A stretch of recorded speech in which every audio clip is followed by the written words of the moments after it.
একমি কোম্পানির এলটিভেট আমি আজকে খাওয়াবো, হয়তো সুবিধা হবে। এই থাকতেছি। সম্মানিত দর্শক, আসসালামু আলাইকুম। প্রীতীয় শুভেচ্ছা জানিয়ে শুরু করছি অন্তরে কৃষকের কথা ইউটিউব চ্যানেলের আজকের খুবই গুরুত্বপূর্ণ প্রতিবেদন। দর্শক,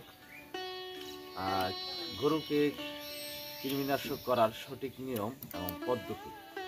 যেহেতু আমার একটি ষাঁড় গরু এবং একটি বাছুর গরু রয়েছে, ছোটো বকনা বাছুর, আর ষাঁড় গরু আমার দাঁত ভাঙছে। আমি এখন মোটা তাজা করবো, এর জন্য পদক্ষেপ নিচ্ছি। যেহেতু সামনে রয়েছে পবিত্র ঈদুল আজহা, কুরবানি ঈদ 2024। এই উপলক্ষে আমি ষাঁড় গরু মোটা তাজা করবো। প্রথমে আজকে কৃমিনাশক করব। কৃমিনাশক করার পর 1 সপ্তাহ পর জিঙ্ক লিভার টনিক করব। যেহেতু আজকে আমি ঠান্ডার দিন আছে, আবহাওয়াটা খুবই ঠান্ডা, আর কৃমিনাশক করতে হলে আবহাওয়া ঠান্ডা দেখে যদি করেন তাহলে ভালো হয়। তা আজকে আমি কৃমিনাশক করব। যেখানে দেখতে পাচ্ছেন ট্যাবলেটটা, এটা খুবই কার্যকরীয় এলটিভেট, একমি কোম্পানির এলটিভেট আমি আজকে খাওয়াবো। ষাঁড় গরুর জন্য 2টা ট্যাবলেট খাওয়াবো একসাথে, এবং ছোটো বাছুর বকনা বাছুরের জন্য একটি। যেহেতু আমি ষাঁড় গরু মোটা তাজা করবো, 2টি খাওয়াবো। দুটো কাজ করবে এবং খুবই ভালো হবে। আর কিভাবে খিলাবো, কৃমিনাশক করার সঠিক নিয়ম এবং পদ্ধতি আজকে আপনাদের দেখাবো। দেখুন, আমি এগুলো এখন খুলে নিচ্ছি।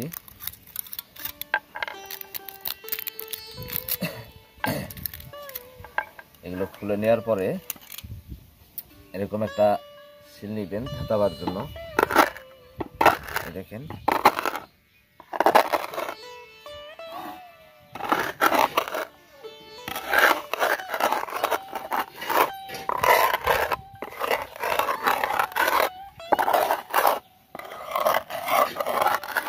ভালো করে গুঁড়ো করে নিতে হবে।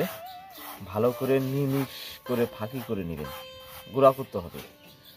আমি এটা ভালো করে গুঁড়ো করে দিচ্ছি যাতে পানির সাথে মিক্স হয়। এখানে 2টা দিছি ষাঁড় গরুর জন্য। এখন বাটা শেষ, এগুলো আমি এখন ভরবো। দর্শক, আমি এখন এটা সুবিচার জন্য একটা পাতার মধ্যে নিলাম। আর এখানে দেখতে পাচ্ছেন পানি, একটা ছোট বোতল নিচ্ছি 250 মিলি। হ্যাঁ, 250 মিলির মধ্যে আমি এই ওষুধটা দিব। একটা বোতল অবশ্যই আপনার দরকার, খাওয়ানোর সুবিধায়, খাওয়াইতে সুবিধা হবে। এ দেখেন, ঢেলে নিচ্ছি।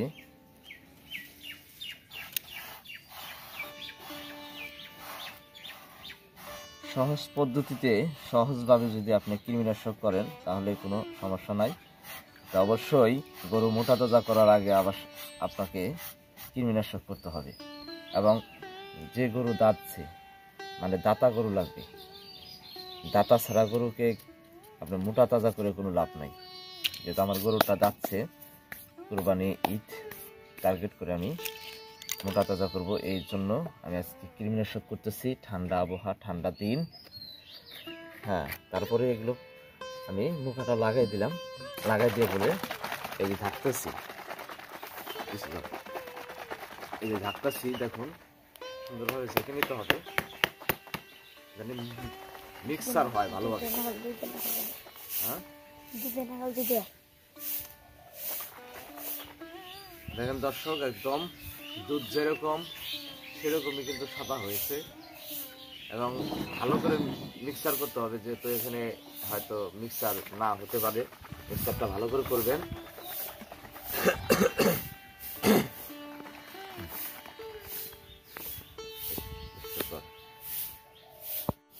রাখে না দর্শক, এইভাবে আপনাকে গরুটা ধরতে হবে। যত শক্তিশালী গরু হোক,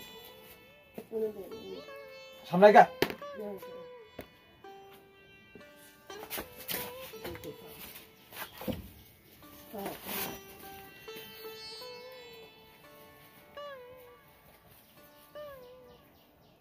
খারাপ লাগছে।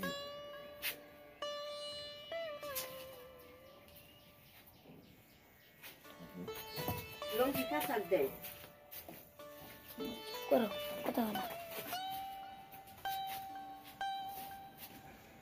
দেখি দে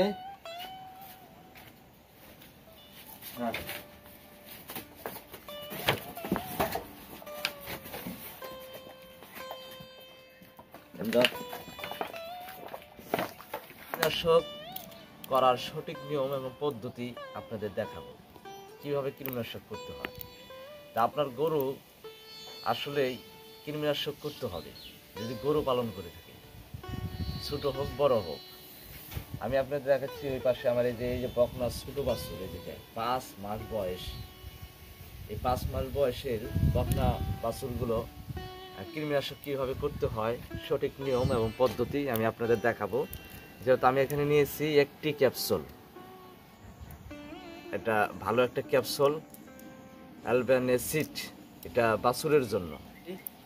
আমি এই একটা ক্যাপসুল এই বাছুরটাকে খিলাবো কীটনাশক অতি ফাস্টে, এই প্রথম করতেছি যেহেতু বাছুরটা 5 মাস বয়স হয়েছে।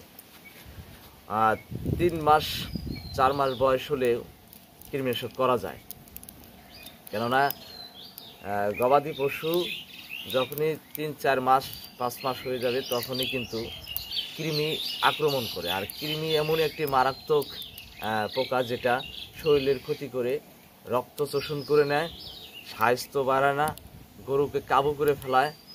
একদম কৃমি থাকলে গরুটা কোনোদিনও আপনার মোটা তাজা হবে না।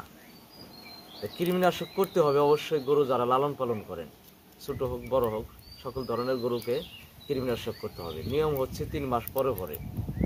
তা আমরা আজকে প্রথম এই ছোট বকনা বাছুরটাকে কৃমিনাশক করব। একটা ট্যাবলেট কীভাবে করতেছি সঠিক পদ্ধতি আর নিয়ম আপনাদের দেখাচ্ছি। এই যে খুললাম, আমি খোলার পরে এইভাবে নিব। এখানে একটি আপনার যে কোনো একটা ফিরা হোক, এবার কাঠের কিছু হোক, আর তারপরে একটা শিল এটা নেবেন। নেওয়ার পরে এভাবে ডলা দেবেন। এটা খুব সফট, কারণ শক্ত না, অত শক্ত না। এই যে আমি নিমিশ করে নিচ্ছি, এটা গুঁড়ো করে ফাঁকি করে নেবো, একদম নিমিশ। এটা একদম নিমিশ করে নিব। নেওয়ার পরে এই দেখেন হয়ে গেছে। আর অবশ্যই মনে রাখতে হবে কীটনাশক করবেন যখন সকাল টাইমে, একদম সকাল টাইমে বাসি পেটে গরুকে কোনো খাদ্য দিবেন না। সেই টাইমে আপনি কীটনাশক ট্যাবলেট খাওয়াবেন, কোনো খাদ্য দেওয়া যাবে না। 2 থেকে 3 ঘন্টা অথবা 2.5 ঘন্টা কোনো খাদ্য দিবেন না গরুটাকে, এবং সকালে উঠে আপনি বাসি পেটে এই গরুগুলোকে কীটনাশক করবেন, তাহলে কার্যকরী হবে। এইভাবে আমি করতেছি। এই যে একটা পাতার মধ্যে নিলাম ঢালার সুবিধার জন্য, ঢালতে যাহাতে সুবিধা হয়। আমি এই যে বোতলে ঢেলে দিচ্ছি, ঢালা শেষ, ভালো করে ঢেলে দিলাম।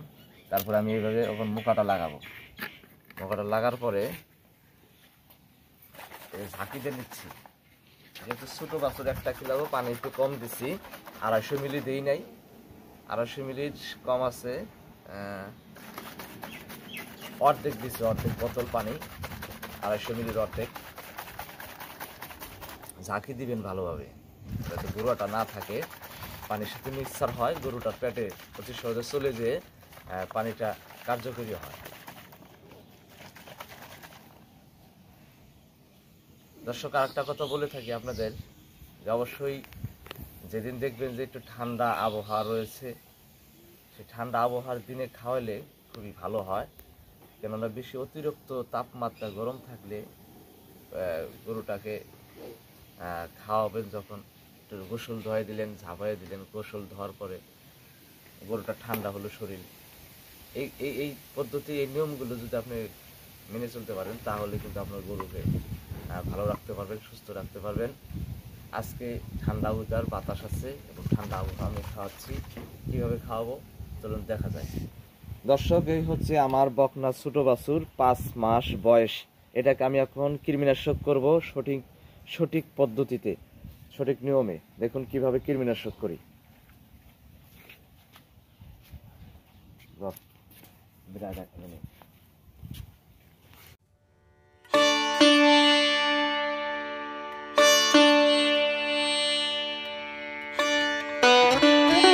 সম্মানিত দর্শক, আপনাদের দেখালাম কিভাবে কৃমিনাশক করতে হয়। আমি দুইটি গরু আজকে কৃমিনাশক করছি। একটি 5 মাসের বকনা বাছুর, একটি ষাঁড় গরু, যেটা আমার টার্গেট রয়েছে 2024 ঈদুল আজহার উপলক্ষে। আমি 2 মাস আছে, এই 2 মাসের মধ্যে আমি গরুটা মোটা তাজা করবো। এর আগে আমি কৃমিনাশক করছিলাম যখন দাঁতে নাই। আসলে কৃমিনাশক করার নিয়ম হচ্ছে 3 মাস পর পর। আর এখন গরুটা দাঁতছে, ষাঁড় গরুটা, এই গরুটা মোটা তাজা করবো, কুরবানিতে আমি বিক্রি করবো ইনশাল্লাহ। সেই গরুটাকে প্রথমে আমি কৃমিনাশক করলাম। কৃমিনাশক করার পরে 1 সপ্তাহ পরে জিম, লিভার টনিক এই করার পরে তারপরে আমি কিন্তু খাদ্যগুলো খিলাবো। যে খাদ্যগুলো দিয়ে মোটা তাজা করবো, সেই খাদ্যগুলো আপনাদের অবশ্যই পরবর্তী ভিডিওতে দেখাবো, এবং কি খাদ্যতে আমি গরুটা মোটা তাজা করবো এবং কুরবানিতে যে আমি বিক্রি করি ইনশাল্লাহ, সেই বিষয়ে আপনাদের প্রতিবেদন দেখাবো। তা আপনারা অবশ্যই মনে রাখবেন, বাসি পেটে সকালে গরুকে কোনো খাদ্য দেওয়ার আগে তখন কিন্তু আপনি কৃমিনাশক করবেন, তাহলে কার্যকরী হবে। এবং কৃমিনাশক করার পরে আপনি 2 থেকে 2.5 ঘন্টা কোনো খাদ্য দিবেন না গরুকে, কোনো খাদ্য দেওয়া যাবে না। এবং ঠান্ডা দিন, ঠান্ডা আবহাওয়ায় কৃমিনাশকটা করলে ভালো হয়। আর যদি ঠান্ডা আবহাওয়া না থাকে তাহলে আপনি কি করবেন, কৃমিনাশক করার পরে গরুটাকে ঝাঁপিয়ে দিবেন, অর্থাৎ গোসল করে দিবেন। তাহলে কিন্তু গরুর শরীরটা ঠান্ডা থাকবে, তাহলে গরুটার কোনো হিট থাকবে না, গরুটা ভালো থাকবে, সুস্থ থাকবে। তো দর্শক, আপনারা এই পদ্ধতিতে যদি গরুগুলোকে কৃমিনাশক করার পরে মোটা তাজা করেন, তাহলে আপনার গরুটা মোটা তাজা হবে অতি সহজে। অনেকে আছে কৃমিনাশক করেন না, গরু মোটা তাজা করার জন্য খাদ্যগুলো খেলেন। আসলে গরু মোটা তাজা করবেন যে গরু দাঁতছে, 1 দাঁত অথবা 2 দাঁত বিক্রি করার উপযোগী করার জন্য গরুগুলো মোটা তাজা করবেন। দর্শক, সবার সুস্বাস্থ্য কামনা করছি, সবাই ভালো থাকবেন, সুস্থ থাকবেন, এই প্রত্যাশা করছি। আগামী দিনের প্রতিবেদন দেখার জন্য ধন্যবাদ।